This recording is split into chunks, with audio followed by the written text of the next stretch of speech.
So here we are. That's all. Anyway. Quick recap. Okay, give us our recap, Doodler. Who, me? Yeah. I'm not the one who pays attention to the games. Well, that's why I want to hear what your recap is. So the recap ridiculous. is, this game starts pretty much, the beginning of this game is the ending of King's Quest III, where this girl and her brother, who was the main character. There's a bard playing Swanee River. Well, they're in the deep south. Well, that was that. Hold on, I gotta talk to this guy because that was random. No, fine. He's a minstrel, I'm sorry. You say hello to the minstrel who looks in surprise. Well, what do we have here? Yes, you introduce yourself as Rosella. Oh, hello, Rosella, the minstrel says. Let me play for you one of my favorite tunes. Because all of them are going to be Irish. Because, dang it, this is a St. Patrick's Day stream. Stop hitting your desk like a maniac. I'm hitting it like a very reasonable person. Here's an old ballad for you. It's my favorite old ballad. Unfortunately, it's not playing it. It appears his musical skills are quite limited, as he totally sucks. Wait, here comes another one.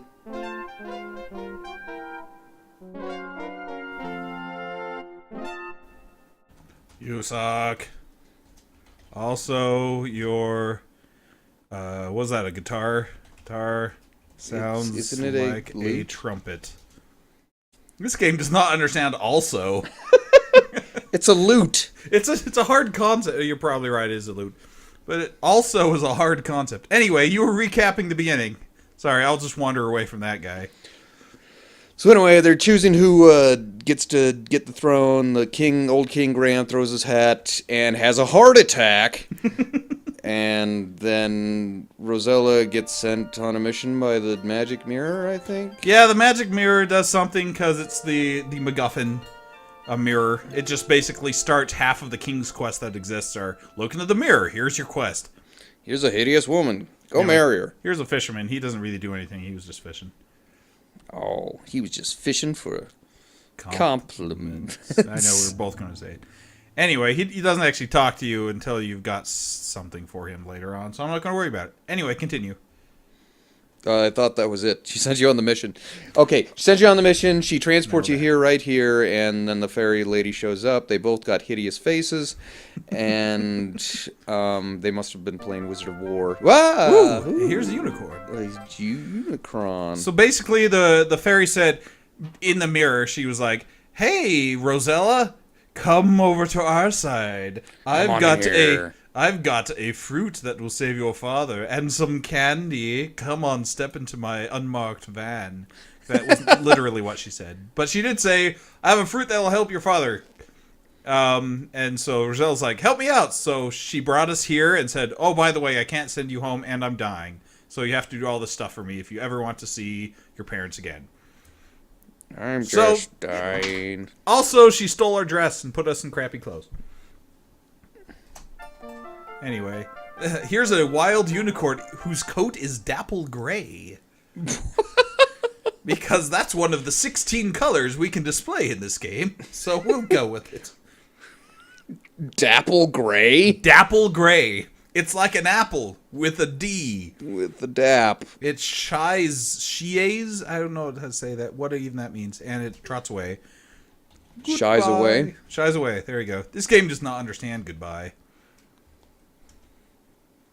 It's like a stalker. It doesn't understand goodbye. Oh no, it's this guy again!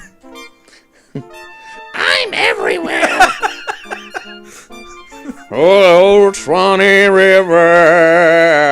Here's the spoiler alert. This bard is the end boss. Not really, but that would be kind of funny. Oh, and here's Pan. The mythological Pan, not like a... Pan 50 Shades of Grey. That is terrible. Lively creature who is at the same time both man and goat. You could call him a moat. Or a satyr. And his name is Pan. Rosella can tell his name is Pan because, anyway, he seems to be greatly enjoying his flute music. Oh, that's flute music. So clearly, we need the satyr playing his flute to meet up with the bard playing his lute. And then we can have a flute and a lute. A flute loot contest. Anyway, I'm just walking. There is nothing more Irish than Greek mythology. Then a flute and a lute, and a plunk and a boom. What? It's an old Disney cartoon called A Toot and a Whistle and a Plunk and a Boom. Oh, I remember that one. That one with the owls. Yeah, and they were teaching about music. It was pretty good. See, there's a secret. If you go up when you're in the river, suddenly you actually follow the river instead of just going up. Go up river. So this is the land of Tamir. If we look under the bridge, there's something cool. Wonk. You kneel down and peer under the bridge. Aha! You found a small golden ball. You got some points whenever it plays that music. A flute, a lute, and a fruit. That is true. I mean, true. What? That's what Sheldon said. That's the frog theme. That's not the frog theme. This is the frog theme.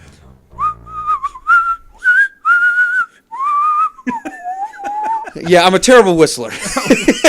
That's why you're the whistler. You're the doodler, not the whistler. Oh. My great-grandfather was the whistler. And if you... What? He was! I'll tell you about it in a second, because I scared a frog away. Yeah, you really have to explain that. Okay, well, I'll explain it in a minute. First, I gotta throw this ball at this frog. Because if you remember The Princess and the Frog, not the Disney movie, but the actual fairy tale, which existed far before the Disney movie or this game. It's the golden ball you throw in the pond. Try another spot. Ugh.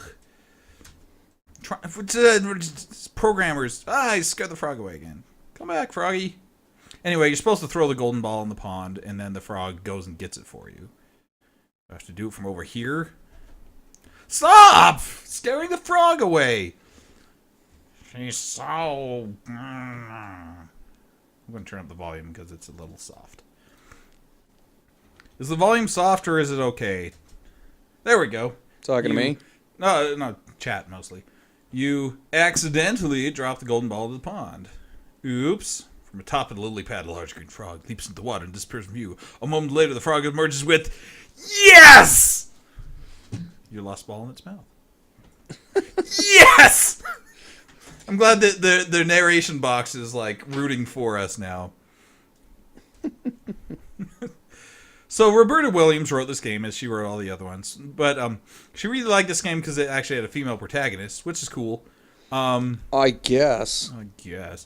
And, well, let me tell you something. First, I got to get this frog. Not near enough.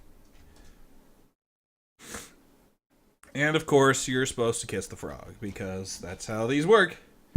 Here. There's no sound at the moment. There's just little musical cues every so often. So when one of those happens, tell me if you hear anything. Look at the frog's green lips. Good. Boy. It literally says, good. You feel silly doing this as you slowly push your mouth against the frogs. That was music right there. Suddenly, the little green frog changes into a handsome prince. Look at how handsome he is. Despite the fact he has literally our exact same face.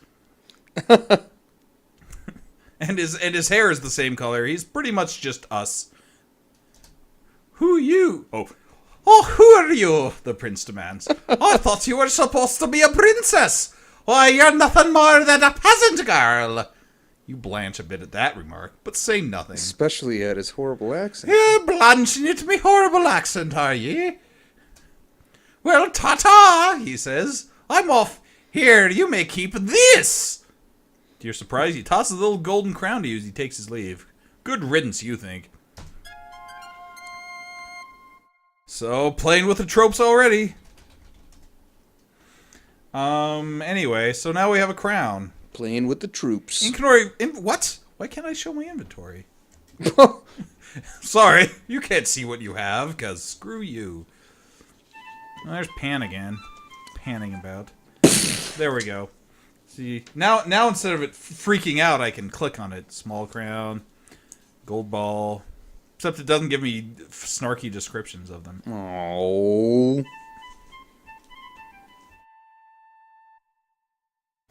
So, anyway. What was I going to say? Something about the Whistler? Something terrible, probably. My great-grandfather was the Whistler. And oh, yeah. He here's a pool. A Greek pool. Ooh. So I think Tamir is basically just Greece now. That's our theory. Look at the perspective on that pool. Yep, it's 2 lines that go back. Quiet. Hey, it's that unicorn again. Let's kiss it. Oh, ran away. That happens to everything. Because you tried to kiss it.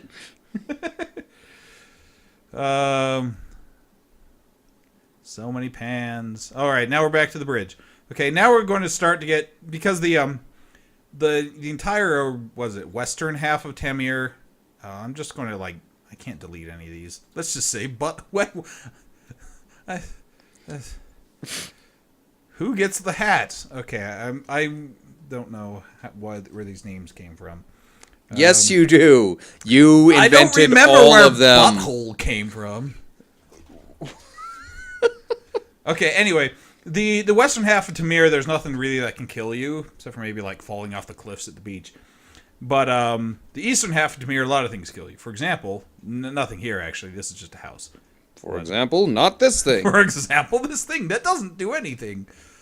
But this is kind of Irish, you see, because you know who lives here. Let's knock. That is not clear. Fine. Knock on door. Make it clear. No answer. Alright, well, let's just wander into the stranger's house. Oh my gosh, it's filthy. It's the main room. It's the 7 Dwarves house, actually. What a mess it is. So what does the girl do when she goes in the 7 Dwarves house that's messy? What do you think? Leaves immediately. Leaves immediately. That's the way to do it. No, because this was written by a woman, about a woman, clearly the thing we have to do is progressively feminine and clean the house of the men. To a jaunty little tune. Jaunty little tune. Jaunty, jaunty, jaunty, jaunty, jaunty little tune. And look at her clean. Jaunty little tune. She's dusting everything. I'm not sure what that's like. She's doing it real fast. Words fail. She's shaking things out. She's Taylor Swift. She's shaking it off.